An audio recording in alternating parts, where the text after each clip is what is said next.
Sebelum ceritanya dimulai, silakan tulis di kolom komentar dari daerah mana saja teman-teman yang menonton cerita ini. Dan jangan lupa like dan subscribe, agar channel Our Story bisa terus berkembang dan mempersembahkan cerita yang terbaik. Pagi itu, cahaya matahari masuk menembus celah tirai kamar. Fanny membuka matanya perlahan. Udara terasa sejuk, aroma kopi dari dapur tercium samar. Ia menghela napas pelan, lalu duduk di tepi ranjang. Matanya menatap jam di dinding yang menunjukkan pukul 6:10. Rutinitas yang sudah menjadi kebiasaannya setiap hari sejak ia menikah 3 tahun lalu.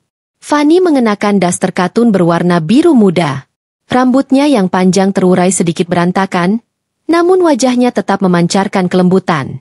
Ia berjalan pelan menuju kamar mandi, mencuci muka, lalu merapikan rambut dengan sisir kesayangannya. Pandangannya sesekali mengarah ke cermin, bukan untuk memeriksa penampilan dengan penuh percaya diri, tetapi sekadar memastikan wajahnya terlihat segar sebelum menemui Ridho di meja makan. Langkahnya menuju dapur terasa tenang. Di meja makan, ia melihat suaminya sudah duduk sambil membaca ponsel. Aroma kopi hitam pekat dan roti bakar mengisi udara. Ridho, dengan kemeja putih rapi dan rambut yang disisir klimis, terlihat seperti pria yang siap memulai hari dengan penuh semangat. Namun, Fanny tahu, di balik itu, Ridho adalah pria yang senang dengan kenyamanan dan kerap mengandalkan dirinya untuk urusan rumah. "Pagi, Mas," sapa Fanny sambil menaruh piring berisi omelet di depan suaminya. Ridho hanya melirik sekilas, bibirnya bergerak pelan mengucap, "Pagi." Tidak ada senyum lebar, tapi Fanny sudah terbiasa. Ia duduk di hadapan Ridho, menuang teh hangat untuk dirinya sendiri. Suasana pagi itu seperti biasanya, tenang namun sedikit kaku. Fanny mencoba membuka percakapan, bertanya soal rencana kerja Ridho hari ini, namun jawaban yang ia terima singkat-singkat saja. Setelah sarapan, Ridho berdiri, meraih jasnya yang tergantung di kursi. "Aku berangkat dulu," katanya sambil merapikan kerah. Fanny mendekat, membetulkan posisi dasi suaminya, lalu memberinya senyum kecil. Ridho mengangguk, lalu melangkah keluar rumah. Fanny berdiri di depan pintu, melihat mobil suaminya menjauh, seperti rutinitas biasa yang ia jalani setiap hari. Setelah Ridho pergi, rumah terasa lebih sunyi. Fanny membereskan meja makan, mencuci piring, dan menyapu lantai. Sambil bekerja, pikirannya melayang ke banyak hal, tentang pekerjaannya yang sebenarnya, tentang keluarganya di kampung, dan tentang hubungannya dengan mertua yang tidak selalu berjalan mulus. Siang menjelang, telepon rumah berdering. Fanny mengangkatnya, mendengar suara ibunya di ujung sana. Mereka berbicara tentang kabar keluarga di kampung, tentang adik Fanny yang baru saja lulus kuliah. Nada suara ibunya hangat, membuat hati Fanny sedikit lega. Ia merindukan suasana rumah masa kecilnya, tapi kini hidupnya terikat di rumah ini bersama Ridho. Menjelang sore, suara mobil berhenti di depan rumah. Fanny membuka pintu, melihat mertua, Bu Sumarni, datang tanpa pemberitahuan. Wajah wanita itu tegas, langkahnya cepat masuk ke rumah. "Kamu di rumah saja terus, Van?" tanyanya sambil menaruh tas di sofa. Nada bicaranya terdengar seperti sindiran halus. Fanny tersenyum, menjawab singkat bahwa ia baru saja selesai membereskan rumah. Bu Sumarni mulai bercerita panjang lebar tentang tetangga mereka, tentang anak temannya yang baru menikah dengan pria kaya, dan tanpa diminta, ia menyelipkan kalimat yang membandingkan kehidupan mereka dengan kehidupan Fanny dan Ridho. Fanny hanya mendengarkan, berusaha tetap sopan. Ia tahu, apapun yang ia katakan, akan tetap dipelintir menjadi bahan kritik. Menjelang malam, Ridho pulang. Mertua masih duduk di ruang tamu, dan suasana rumah menjadi sedikit ramai. Mereka berbincang, namun percakapan itu lebih banyak melibatkan Ridho dan ibunya. Fanny memilih untuk sesekali menimpali, sambil menyiapkan makan malam. Ia terbiasa berada di posisi ini, pendengar yang jarang diberi ruang untuk bicara banyak. Malam itu, setelah mertua pulang, Fanny dan Ridho makan malam berdua. Lampu ruang makan menyala temaram, piring-piring tersusun rapi. Fanny mencoba menciptakan suasana nyaman, tetapi Ridho terlihat lelah dan lebih banyak diam. Setelah makan, ia langsung menuju kamar, meninggalkan Fanny yang masih membereskan meja makan sendirian. Fanny berjalan ke teras rumah, duduk di kursi rotan, menatap langit malam. Udara dingin menyentuh kulitnya, membuatnya menarik napas panjang. Di luar, suasana begitu tenang, tetapi di hatinya ada perasaan hampa yang tak pernah ia ceritakan pada siapapun. Pagi itu udara di rumah terasa lebih hangat dari biasanya. Fanny baru saja selesai menjemur pakaian di halaman belakang ketika suara bel rumah terdengar. Ia berjalan ke depan, membuka pintu, dan menemukan Bu Sumarni berdiri di sana, membawa sebuah tas besar dan senyum tipis yang terasa kaku di mata Fanny. "Kamu di rumah saja, kan? Ibu masuk, ya?" ucap Bu Sumarni tanpa menunggu jawaban. Fanny mengangguk, mempersilakan. Bau parfum yang tajam menyebar di ruang tamu ketika Bu Sumarni duduk di sofa. Ia membuka tasnya, mengeluarkan beberapa toples kue, lalu mulai berbicara tentang acara arisan yang baru ia hadiri. Anaknya Bu Ratna sekarang menikah sama pengusaha batu bara. Rumahnya gede sekali, mobilnya 3. Ibu tadi diajak lihat-lihat. "Aduh, mewah sekali," katanya dengan nada yang penuh kekaguman. Matanya melirik Fanny, seolah menunggu reaksi. Fanny tersenyum tipis, menjawab seadanya. "Wah, bagus ya, Bu. Tapi, ya, memang rejeki orang itu beda-beda. Kamu sama Ridho kan masih sederhana, rumah juga kecil. Kalau ibu sih pengennya lihat kalian bisa lebih maju," lanjutnya sambil meneguk teh yang disiapkan Fanny. Fanny hanya menunduk. Kata-kata seperti itu sudah sering ia dengar. Awalnya ia mencoba menganggapnya sebagai motivasi, tapi lama-lama terasa seperti sindiran yang menggores pelan-pelan. Siang menjelang, Bu Sumarni mulai berkeliling rumah, matanya meneliti setiap sudut. "Ini lemari kok masih yang lama, Van? Ganti dong. Masa istri muda nggak punya perabot baru? Lihat tuh di IG, istri-istri zaman sekarang, cantik, rapi, semua serba baru." Fanny menahan napas, mencoba bersikap biasa. "Iya, Bu, nanti kalau ada rejeki lebih." "Ya, rejeki itu kalau dicari bisa ada. Tapi kalau cuma diam di rumah, ya susah. Ibu kan cuma mau yang terbaik buat Ridho," kata Bu Sumarni, dengan nada yang terdengar seperti mengingatkan tapi sebenarnya menusuk. Menjelang sore, Ridho pulang. Bu Sumarni langsung menyambut anaknya dengan wajah cerah, berbeda jauh dari ekspresinya pada Fanny. Mereka bercakap-cakap hangat, membicarakan banyak hal, sementara Fanny sibuk di dapur menyiapkan makan malam.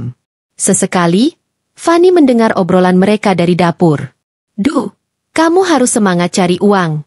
Lihat tetangga kita, baru nikah setahun udah punya mobil 2. Jangan mau kalah. Ibu pengen kamu sukses. Nanti bisa pindah rumah yang lebih besar," ucap Bu Sumarni. Ridho hanya tertawa kecil. "Iya, Bu, pelan-pelan." Tapi tak lama kemudian, suaranya terdengar lebih rendah, seolah setuju dengan ibunya. "Memang sih, rumah kita masih kecil. Mungkin nanti kita harus mikir gimana caranya biar lebih cepat punya aset." Malam itu, setelah Bu Sumarni pulang, Fanny duduk di meja makan sambil membereskan piring. Ridho duduk di sofa, memainkan ponselnya. Fanny mencoba membuka percakapan. "Mas, tadi ibu ngomong banyak soal rumah, ya?" Ridho menoleh sebentar. "Iya, ibu cuma pengen kita maju. Aku rasa wajar aja. Tapi kadang caranya bikin aku merasa, kayak nggak cukup buat Mas," kata Fanny pelan. Ridho menghela napas. "Van, kamu jangan terlalu sensitif. Ibu itu memang begitu orangnya. Lagian, kamu kan di rumah terus. Nggak ada salahnya juga kalau kita mulai mikirin tambah penghasilan." Ucapan itu membuat Fanny terdiam. Ia merasa seperti seluruh usahanya mengurus rumah, mendukung suami, tidak dianggap berarti. Hari-hari berikutnya, sikap Bu Sumarni tidak berubah. Setiap kali datang, selalu ada komentar tentang rumah, perabot, penampilan Fanny, atau bahkan cara memasaknya. Pernah suatu kali, saat Fanny menghidangkan sop ayam, Bu Sumarni berkomentar, "Warna kuahnya pucat, Van.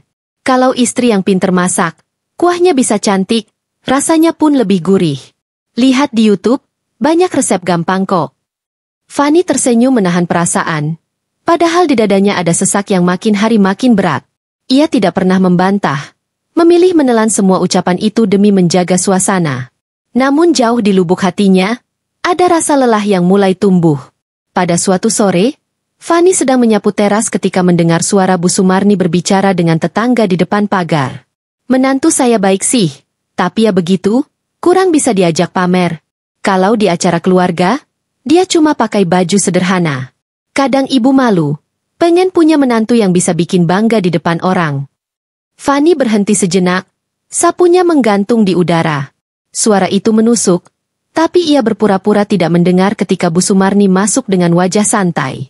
"Fan, bikinin ibu teh hangat, ya." Malam itu, Fanny duduk di kamar sendirian.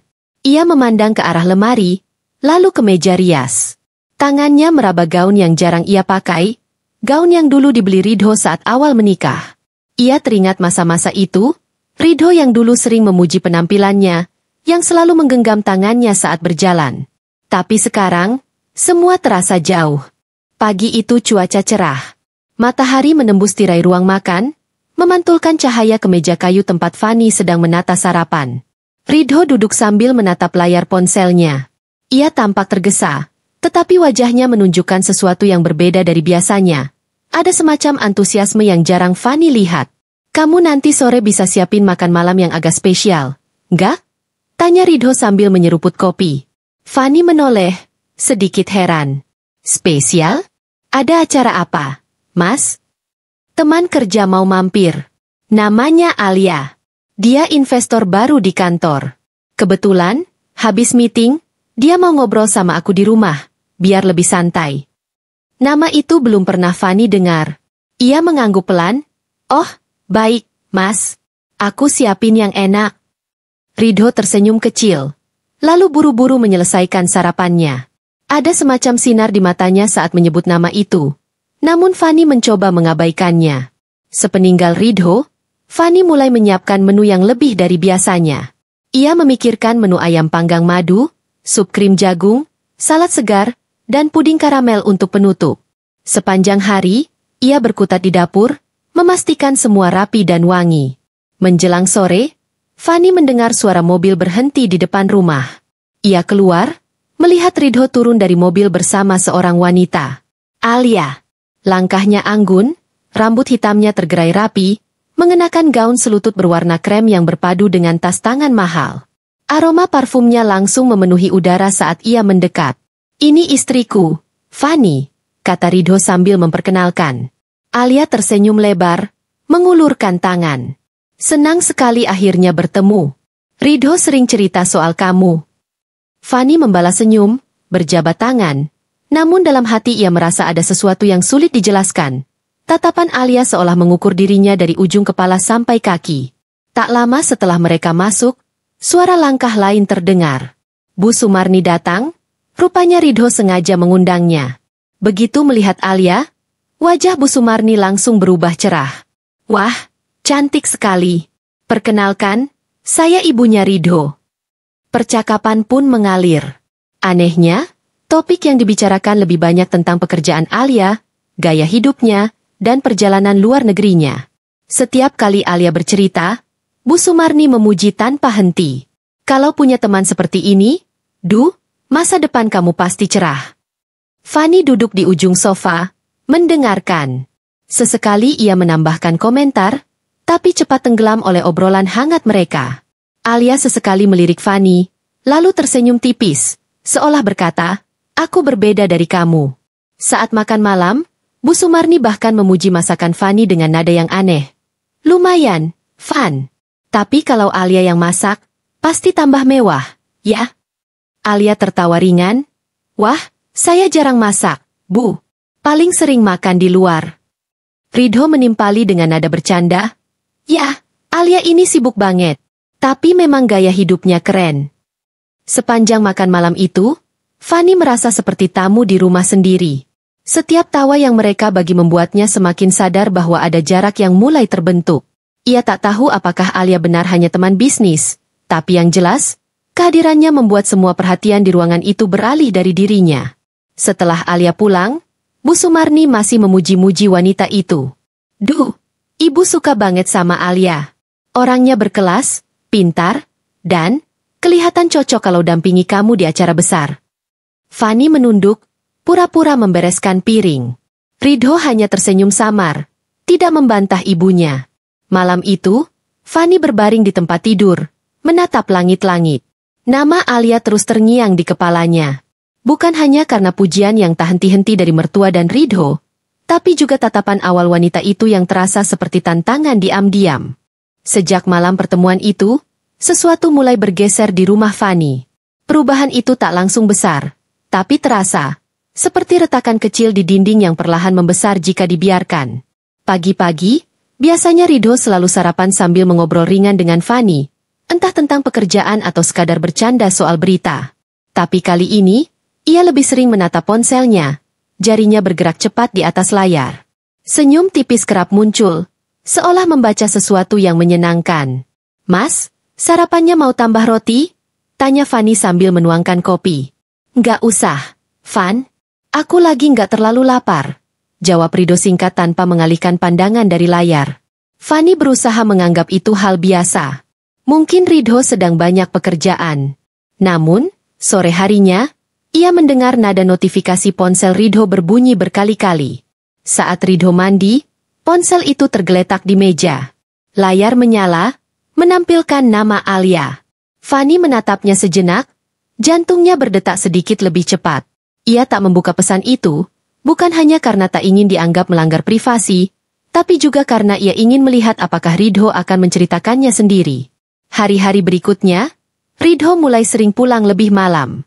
Alasan yang ia berikan selalu sama, meeting sama investor, atau ada rapat mendadak di luar kota. Anehnya, setiap ia menyebut investor, Fanny merasa nama itu merujuk ke orang yang sama. Tak hanya Ridho yang berubah, Bu Sumarni juga mulai sering berkunjung ke rumah tanpa pemberitahuan. Jika dulu ia datang untuk sekadar mengobrol atau membantu masak, sekarang tujuannya lebih banyak membicarakan satu hal, perbandingan. "Van, kamu nggak mau ikut kursus bahasa Inggris? Alia katanya sudah fasih. Kalau kamu bisa, Mas Ridho kan makin bangga. Atau coba ikut pelatihan fashion, biar gaya kamu nggak kalah.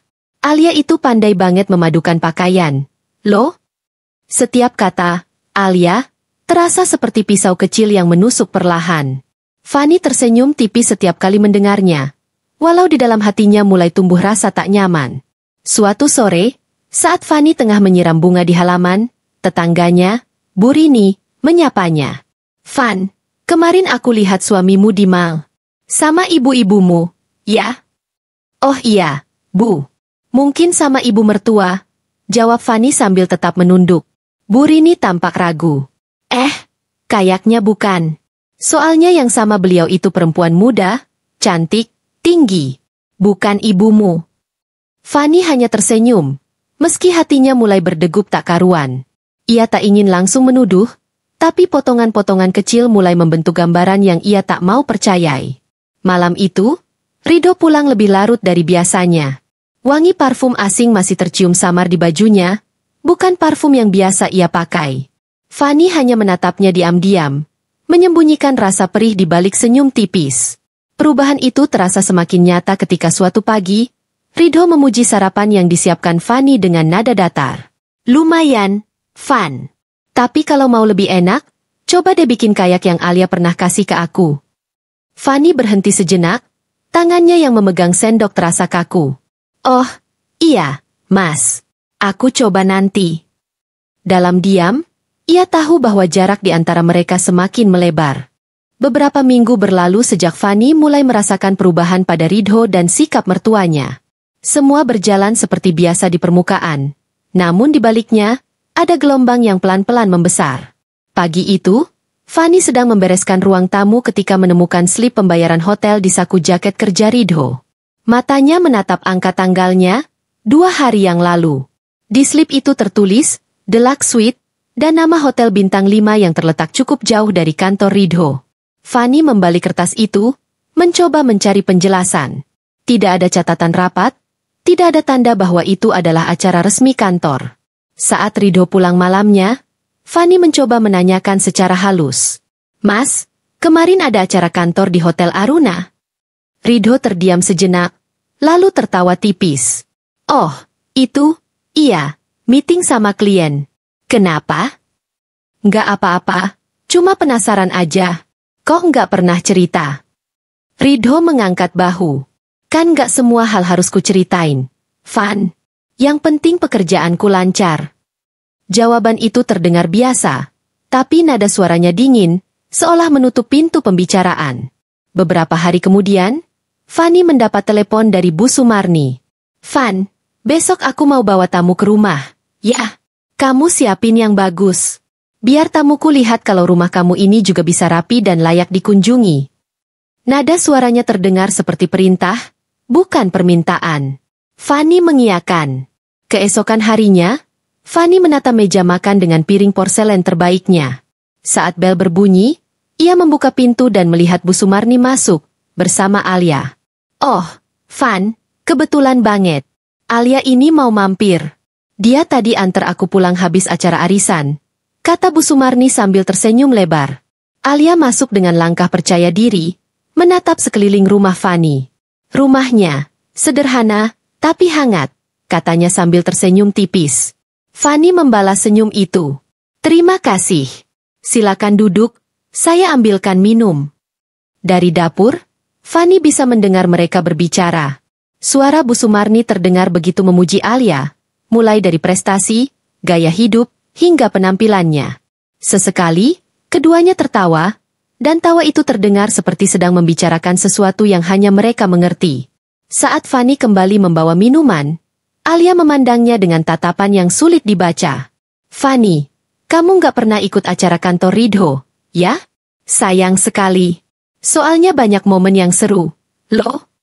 Pertanyaan itu membuat Fanny terdiam sejenak sebelum menjawab, "Aku lebih sering di rumah. Biar Mas Ridho fokus kerja." Alia tersenyum samar, lalu meneguk minumannya. "Iya, ngerti sih. Tapi kadang, pasangan itu harus saling dukung di depan semua orang. Biar kelihatan kompak." Kalimat itu terdengar biasa bagi orang lain, tapi bagi Fanny, ada makna tersembunyi yang membuat dadanya terasa sesak. Malamnya, saat Fanny berbaring di tempat tidur, pikirannya terus memutar percakapan sore tadi. Ia mulai menyadari bahwa Alia bukan sekadar teman kerja atau investor. Cara bicaranya, tatapan matanya, dan kedekatannya dengan mertua membuat semuanya terasa terlalu akrab. Di sisi lain, Ridho semakin jarang berada di rumah. Ponselnya selalu digenggam, bahkan dibawa ke kamar mandi. Senyum yang muncul di wajahnya saat membaca pesan kini tak pernah lagi diarahkan pada Fanny. Benih kecurigaan itu mulai tumbuh. Fanny tahu, jika ia tidak mencari jawaban, rasa ini akan memakannya dari dalam. Hari itu hujan turun sejak subuh, membuat udara di rumah Fanny terasa lebih dingin dari biasanya. Ia duduk di ruang makan, memandangi secangkir teh yang sudah tak lagi berasap. Ridho pamit lebih pagi. Alasannya ada meeting penting di luar kota bersama investor. Fanny hanya mengangguk, walau di dalam hati, kata investor sudah mulai terdengar seperti sandi untuk sesuatu yang lain. Siang harinya, Fanny memutuskan keluar rumah. Awalnya ia hanya ingin membeli beberapa bahan makanan, tapi entah mengapa langkahnya membawanya ke arah pusat kota. Jalanan licin, orang-orang berlalu lalang dengan payung, dan di antara kerumunan itu, matanya menangkap sesuatu yang membuatnya berhenti mendadak. Di seberang jalan, di bawah kanopi kaca sebuah kafe mewah, Ridho duduk bersama Alia. Mereka tidak terlihat seperti dua orang yang sedang membicarakan urusan bisnis. Ridho mencondongkan tubuhnya ke depan, tangannya menyentuh punggung tangan Alia, dan senyum mereka, senyum yang dulu hanya menjadi milik Fanny, terlihat begitu tulus dan hangat. Fanny berdiri terpaku. Kakinya terasa berat, tapi matanya tak mampu berpaling. Ia ingin meyakinkan dirinya bahwa ini hanya kebetulan. Mungkin mereka membicarakan sesuatu yang benar-benar penting. Namun ketika melihat Alia tertawa pelan lalu merapikan kerah jas Ridho, alasan apapun terasa runtuh. Setelah beberapa menit yang terasa seperti selamanya, Fanny berbalik. Ia tak sanggup masuk ke kafe itu. Bukan karena takut, tapi karena ia tahu, jika ia masuk, semua rasa yang ia tahan akan pecah di tempat itu. Di perjalanan pulang, pikirannya penuh dengan tanya. Kenapa Ridho tak pernah mengajaknya bertemu di tempat seperti itu lagi? Kenapa senyum itu, tatapan itu, kini diberikan kepada orang lain? Sore menjelang, hujan berhenti. Fanny duduk di teras, menatap jalanan yang basah. Tak lama kemudian, Bu Sumarni datang. "Kamu di rumah aja, Van? Dari tadi siang?" Tanyanya sambil masuk tanpa menunggu dipersilakan. Fanny mengangguk. "Iya, Bu. Kenapa?" Bu Sumarni tersenyum samar. Nggak apa-apa. Tadi siang aku ketemu Ridho sama Alia. Mereka kelihatannya akrab. Baguslah, kalau mereka bisa kerja sama. Nada suaranya tenang, tapi seperti ada lapisan makna yang membuat dada Fanny terasa sesak. Ia hanya menjawab singkat, "Oh," lalu beranjak ke dapur. Malam itu, Ridho pulang lebih larut dari biasanya. Ketika Fanny bertanya, jawabannya sama seperti sebelumnya. Meeting dengan investor. Fanny hanya mengangguk, menyembunyikan fakta bahwa ia tahu kebenarannya. Tapi di dalam hati, ia sadar satu hal. Semua yang ia takutkan mulai menjadi nyata. Dan entah bagaimana, ia harus bersiap menghadapi badai yang lebih besar. Pagi itu, Fanny bangun lebih awal dari biasanya. Langit masih abu-abu, embun menempel di jendela kamar. Ia menatap Ridho yang masih tidur di sampingnya. Punggungnya membelakangi Fanny. Ada jarak di antara mereka yang terasa lebih luas daripada lebar kasur itu sendiri. Ia beranjak ke dapur, menyiapkan sarapan seperti biasa. Aroma nasi goreng tercium di seluruh rumah. Fanny menatap piring dan gelas di meja makan, berharap pagi ini bisa menjadi momen kecil untuk berbicara. Namun saat Ridho turun, ia langsung mengambil roti tawar, mengolesinya dengan selai, lalu meraih jaketnya. "Nggak makan dulu?" tanya Fanny pelan. "Aku buru-buru, Van. Ada janji ketemu orang di luar," jawabnya sambil menunduk, tidak menatap Fanny. Pintu tertutup dengan bunyi yang terdengar terlalu keras di telinga Fanny. Ia duduk di kursinya, menatap piring nasi goreng yang tak tersentuh, lalu menarik napas panjang. Siangnya, telepon rumah berdering. Nomor yang muncul tidak dikenal. Ketika diangkat, suara di seberang terdengar ragu-ragu. "Permisi, ini Ibu Fanny? Saya, salah satu karyawan di perusahaan Ibu." "Iya, betul. Ada yang bisa saya bantu?" "Saya nggak mau ikut campur urusan pribadi, Bu, tapi tadi siang saya lihat Pak Ridho keluar dari kantor bersama Bu Alia. Mereka, kelihatannya tidak sedang membicarakan pekerjaan." Suara itu berhenti sejenak, seolah menimbang apakah ia sudah berkata terlalu jauh. Fanny terdiam, jantungnya berdetak kencang. "Baik, terima kasih sudah memberitahu," ujarnya pelan sebelum menutup telepon. Sore menjelang, Bu Sumarni datang tanpa kabar. Ia duduk di ruang tamu, matanya menelusuri sudut-sudut rumah. "Kamu nggak capek, Van? Di rumah terus, masak, beres-beres, sementara Ridho kerja keras di luar." Fanny mencoba tersenyum. "Saya nggak apa-apa, Bu. Memang ini pilihan saya." Bu Sumarni menghela napas, lalu berkata dengan nada seperti setengah bercanda. "Kadang, kalau istri nggak bisa jadi teman ngobrol yang seru, suami cari di luar. Wajar, kan?" Kalimat itu menancap di hati Fanny seperti duri. Ia tahu mertuanya tidak sekadar berbicara umum. Ini seperti peringatan. Malamnya, ketika Ridho pulang, Fanny memberanikan diri untuk bertanya. "Mas, akhir-akhir ini kita jarang ngobrol. Ada yang berubah?" Ridho menatapnya sebentar, lalu menggeleng. "Kamu terlalu mikir. Aku capek kerja, Van. Jangan ditambahin dengan pertanyaan yang gak perlu."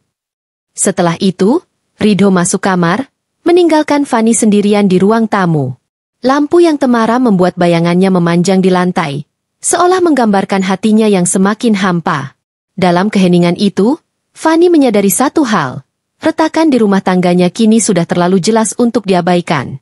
Dan ia mulai merasakan, waktunya untuk dia mungkin akan segera berakhir. Pagi itu Fanny duduk di teras sambil memandangi gerimis yang turun pelan. Di pangkuannya, secangkir kopi hitam yang sudah mulai mendingin. Matanya kosong, pikirannya masih berkutat pada potongan-potongan kejadian yang ia alami beberapa minggu terakhir. Tatapan Ridho yang sering menghindar. Kunjungan Bu Sumarni yang penuh sindiran. Telepon dari orang asing yang menyebut nama Alia. Semua seperti puzzle yang keping-kepingnya mulai menemukan tempatnya. Di meja kecil di samping kursi, ponselnya bergetar. Pesan dari salah satu asisten pribadinya di perusahaan. "Bu, saya nggak tahu ini penting atau enggak, tapi saya lihat Bu Alia sering bolak-balik ke ruang Pak Ridho. Bahkan pernah ikut meeting yang bukan bagiannya." Fanny menatap layar itu lama. Nama Alia kini sudah bukan sekadar tamu yang mampir di ruang kerja Ridho. Ia jelas sudah masuk lebih dalam, mungkin lebih dari sekadar urusan bisnis. Siang harinya, Fanny memutuskan pergi ke kantor pusat perusahaannya, sesuatu yang sudah lama tidak ia lakukan secara langsung. Begitu memasuki lobi, beberapa karyawan tampak kaget melihatnya. Ada yang menyapa dengan sopan, ada pula yang saling berbisik.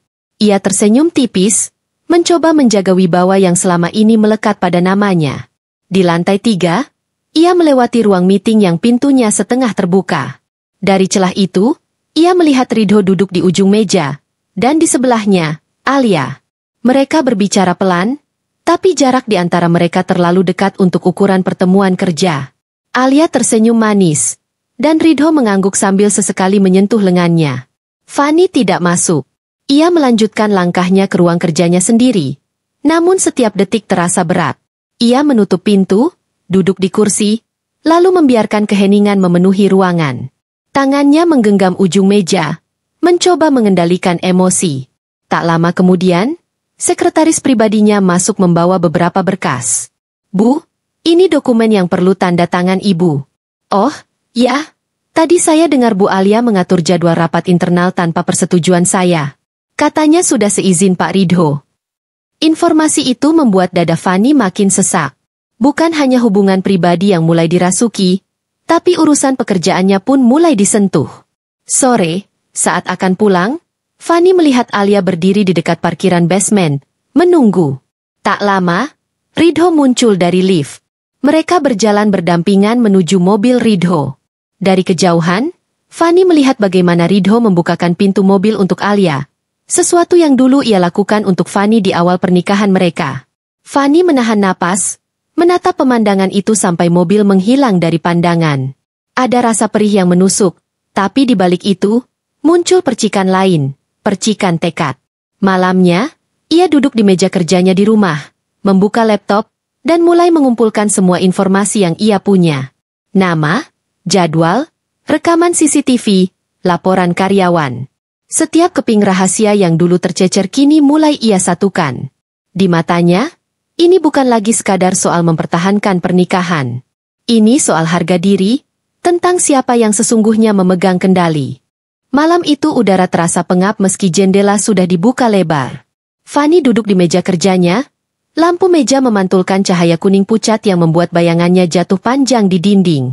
Di depannya, tumpukan dokumen perusahaan, laporan keuangan, dan beberapa foto hasil tangkapan CCTV yang ia minta diam-diam dari staf kepercayaannya. Ia menatap satu foto. Alia dan Ridho keluar dari lift bersama, tertawa kecil. Foto itu diambil di luar jam kerja, menunjukkan kedekatan yang tak bisa lagi disangkal. Fanny menelusuri wajah Alia di foto itu dengan tatapan dingin.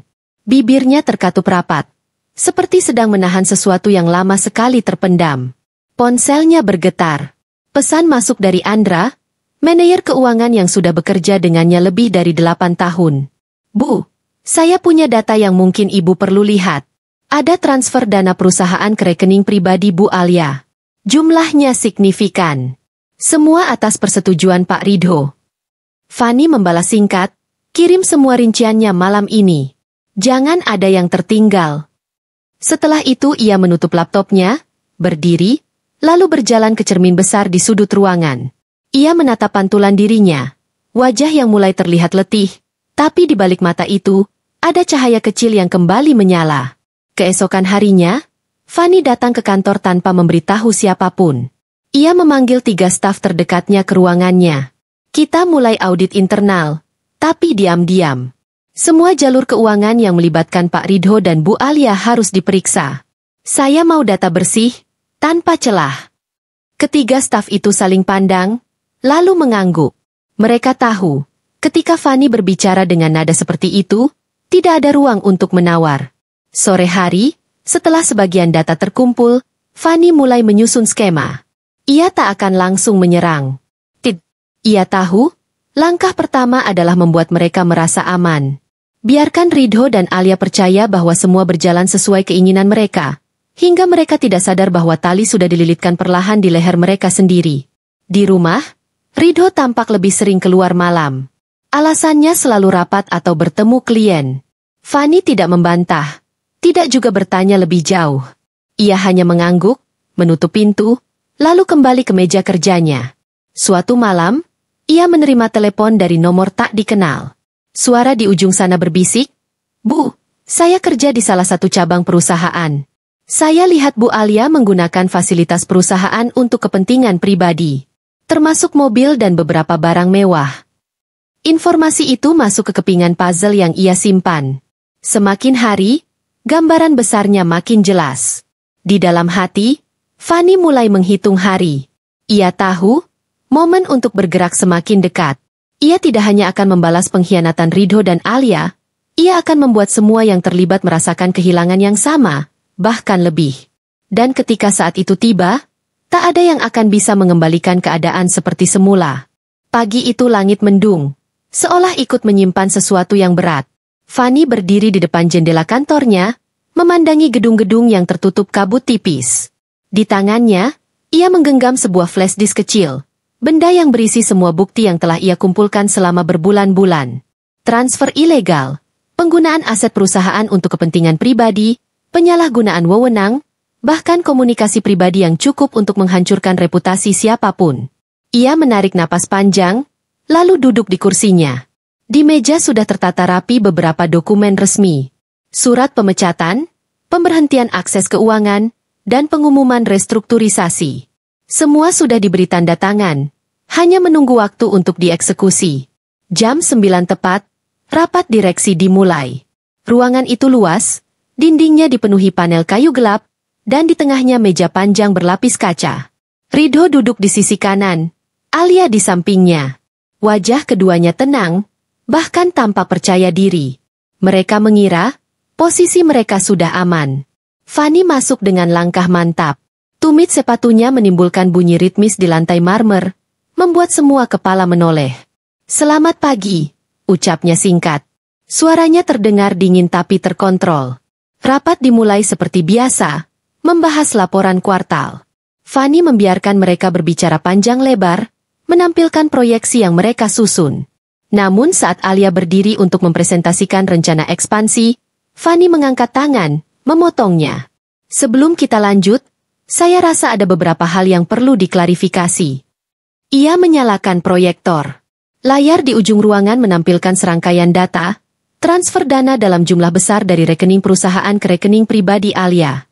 Ada pula foto-foto penggunaan fasilitas perusahaan di luar kepentingan bisnis, serta rekaman percakapan yang jelas menunjukkan pelanggaran etika. Ruangan mendadak sunyi. Ridho menegang, wajahnya berubah pucat. Alia mencoba tersenyum, tapi suaranya bergetar ketika berkata, "Ini pasti salah paham." "Tidak ada salah paham," potong Fanny, nadanya tajam. "Semua ini sudah diverifikasi tim audit independen. Dan sebagai pemilik saham mayoritas, saya berhak mengambil tindakan tegas." Ia menyerahkan berkas kepada sekretaris. Mulai hari ini, Ridho dicopot dari jabatan direktur, dan Alia dipecat tanpa pesangon. Akses ke semua fasilitas perusahaan ditutup. Keputusan ini final. Beberapa anggota dewan saling pandang, sebagian menahan napas. Ridho bangkit, wajahnya memerah. "Kamu nggak bisa seenaknya." "Oh, saya bisa. Dan saya sudah melakukannya." Fanny berdiri, mengumpulkan dokumennya, lalu melangkah keluar. Tapi sebelum pintu menutup, ia menoleh sebentar, tatapannya tajam menusuk. "Kalian pikir kalian bisa mengambil semuanya dari saya? Sekarang lihatlah, yang kalian miliki hanyalah penyesalan." Di luar ruangan, udara terasa lebih segar. Langkahnya mantap, seolah setiap detik yang ia lalui selama berbulan-bulan terakhir terbayar lunas. Di dalam, Ridho dan Alia hanya bisa saling pandang, dan untuk pertama kalinya, mereka menyadari bahwa permainan sudah berakhir.